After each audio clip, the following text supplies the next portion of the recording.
नमस्कार। खेत खजाना में आपका स्वागत है। आज 16 फरवरी है और दिन है बुधवार। भारतीय खाद्य निगम ने अपना जो स्टॉक गेहूं का और चावल का रखा हुआ है उसे लेकर एक बड़ा फैसला लिया है।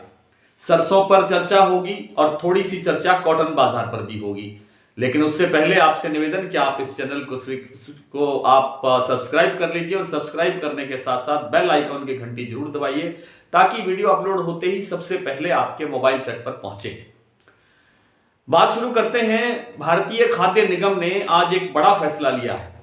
फैसला ये है कि भारतीय खाद्य निगम का जो स्टॉक है गेहूं का और चावल का, उसे अब वह बेचेगा नहीं। इस साल उसने बेचने पर प्रतिबंध लगा दिया है, यानी इस साल ना गेहूं बेची जाएगी और ना ही चावल बेचा जाएगा।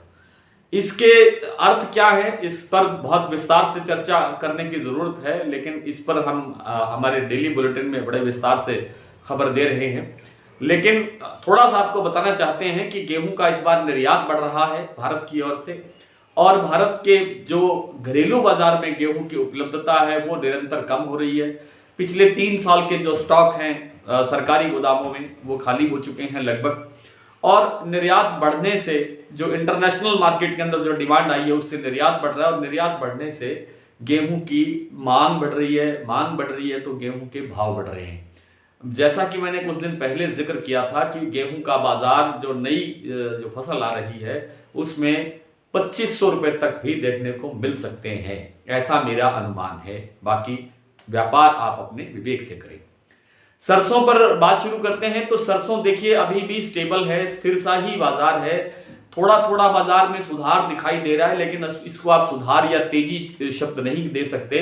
इसको आप स्टेबल ही कहेंगे, इसको आप स्थिर ही कहेंगे, क्योंकि 65 रुपए के से लेकर के 100 रुपए तक का बाजार में सुधार है। ये कोई बड़ा सुधार नहीं है, क्योंकि प्लांटों ने जब डिमांड निकाली है सरसों खरीदने के लिए, पुरानी सरसों की खरीद निकालने के लिए प्लांटों ने अपने भाव बढ़ाए हैं। 8800 रुपए तक का भाव सलोनी का हुआ है।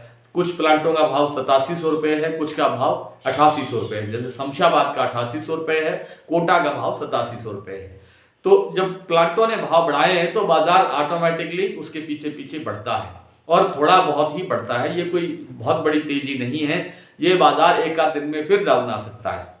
हालांकि अभी बहुत बड़ी गिरावट की और बहुत बड़ी तेजी की संभावना बिल्कुल नहीं है, लेकिन ये जो 75 रुपए, 60 रुपए, 65 रुपए भरतपुर का बढ़ा है, 25 रुपए जयपुर का बढ़ा है, 50 रुपए दिल्ली डाउन हुई है, 100 रुपए और 50 रुपए कुछ मंडियों के अंदर तेज हुए हैं। ये भाव स्टेबल नहीं है। ये भाव कभी भी वापसी आ सकते हैं या इनमें 150 रुपए और तेज हो सकता है। ये बाजार अब इसी तरह चलेगा जब तक नई सरसों की आवक बढ़ेगी।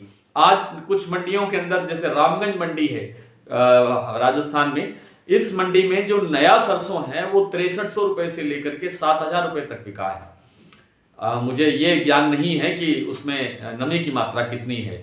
नई फसल है तो नेचुरल है कि 15 से 20% नमी होगी ही, लेकिन ये अच्छे भाव के संकेत हैं। आगे बाजार ठीक ठाक रहने की संभावना है। किसान इस बार धीरे धीरे, पहले से ही फसल लेट है, किसान भी फसल धीरे धीरे लाएंगे, क्योंकि उन्हें और अच्छे भाव का इंतजार रहेगा। और जैसे जैसे आवक बढ़ती है, प्रेशर बढ़ेगा तो भाव कमजोर हो सकता है। आज भरतपुर का भाव 7700 कुछ रुपए खुला था, लेकिन बाजार थोड़ा बाद में 15-20 रुपए और तेज हुआ है। और इसी तरह से खैरथल मंडी का भाव 7800 कुछ रुपए खुला, उसके बाद 7850 के आसपास बाजार देखा गया है। जयपुर का भाव स्टेबल है, 8050 पर ही है, और वहां पर नई सरसों का भाव 8050 रुपए, जैसा मैंने बताया 42% का, और पुरानी सरसों का क्षमा करें, और नई सरसों का भाव 7975 रुपए स्टेबल है। सरसों का बाजार बता चुका हूं। अब बात करते हैं कॉटन पर। कॉटन में रूस और यूक्रेन का जो माहौल में तनाव बना हुआ है, उनके आपसी रिश्ते में बड़ी खराश चल रही है और हमला होने की आशंका है। रसिया उस पर हमला करने का प्रयास कर रहा है। बीच बचाव करने वाले लोग भी हैं, लेकिन जो तनाव की स्थिति बनी हुई उसके कारण बाजार में एक बार ठहराव है। अगर युद्ध होता है तो खाद्य तेलों में बड़ी तेजी आएगी, और अगर युद्ध टलता है तो बाजार स्टेबल हो सकता है, स्थिर हो सकता है। बड़े मंदे की संभावना तेल बाजार में भी नहीं है। और दूसरी जो कॉटन बाजार की हम विशेष रूप से बात कर रहे हैं, कॉटन बाजार अब 10,000 से 10,500 से 11,000 रुपये का लेवल देख चुका है और कुछ ही दिनों में ये यानी जो मार्च शुरू हो जाएगा तो मार्च तक मुझे लगता है मार्च के पहले सप्ताह में या फरवरी के बिल्कुल अंतिम दिनों में ये बाजार 11,000 से आगे निकलने का प्रयास करेगा और कर सकता है और आगे बढ़ सकता है, प्रबल संभावना है। इसी तरह कॉटन का जो खल है और बिनोला है उसके अंदर बहुत से लोग पूछते हैं कि ये बाजार कैसा रहेगा, मंदा रहेगा, तेज रहेगा। इसमें भी तेजी की संभावना है, मंदे की कोई संभावना नहीं है। स्टॉक बहुत कम है, मिलर्स के पास स्टॉक नहीं है, जीनर्स के पास स्टॉक नहीं है, ऑयल मिलर्स के पास जो बिनोले का तेल निकालते हैं और खल बनाते हैं उनके पास भी स्टॉक जो है 15% बताया है। जो 15% स्टॉक पिछले साल की तुलना में, पिछले साल जितना था उसका इस बार 15% ही है। तो जब माल नहीं है और उपलब्धता नहीं है, कॉटन की क्रॉप वैसे ही कमजोर है, तो बाजार के मंदा होने की संभावना बिल्कुल नहीं है। आइए कुछ मंडियों के भाव देखते हैं। आज भरतपुर का जो भाव है वो 7730 रुपये खुला, अब बता रहे हैं कि 7750 रुपये है। जयपुर 8050 है, पुराना सरसों नया सरसों 7975। दिल्ली 7650, सादुल शहर 7081, अलवर 7900, रायसिंह नगर 7410, हिसार 7000, धौलपुर 7100 और यहाँ पर भी नई सरसों आई है जिसका भाव है 5400 रुपये से लेकर के 6800 रुपये, 6800।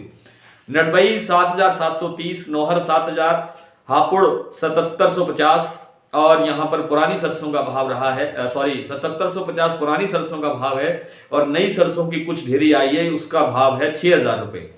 गोलूवाला 7030, सुमेरपुर 7380, खैरथल 7821, बूंदी 7000, सिरसा 7180, जोधपुर 7380, खेरली मंडी 7740, कोटा 7000, कानपुर 7600, सलोनी के भाव बता चुका हूँ 8700 से 8800, सिवानी 6800, निवारी मंडी 6100, रामगंज मंडी 7300 से 7600, क्षमा करें मैंने पहले 7300 बोला था, 6300 रुपए से लेकर के 7600 रुपए तक नई सरसों की बिक्री हुई है, बोली हुई है।